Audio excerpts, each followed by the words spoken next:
কাফনের কাপড়ে কোনো পকেট থাকে? থাকে না, নিয়ে যেতে পারবেন না। আপনি মারা যাওয়ার পরে যে কাফনের কাপড়টা কেনা হবে, আপনি জানেন সেটা টরে কাপড় কেনা হবে না? আপনি কি জানেন সেটা কোনো দামি কাপড় কেনা হবে না?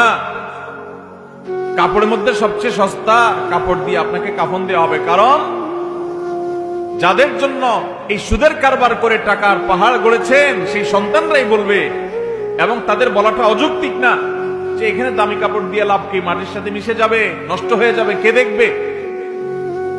দামি সাবান দিয়ে আপনাকে গোসল করাবে না। এই দুনিয়া থেকে কিছু নিয়ে যেতে পারবেন না, সব রেখে যেতে হবে। ভাগ বটরা করে ছেলে মেয়েরা খাবে, আর হারাম কামাই করছে না, আপনি জবাব দিতে হবে আপনার। আপনার চেয়ে বড় নির্বোধ কে আছে যে কামাই করবেন, চুরি করবেন যাদের জন্য, তারা কেউ আপনার চুরির দায় নিবে না। আপনার শাস্তি আপনাকে ভোগ করতে হবে, তারপর আপনি অপরাধ করছেন।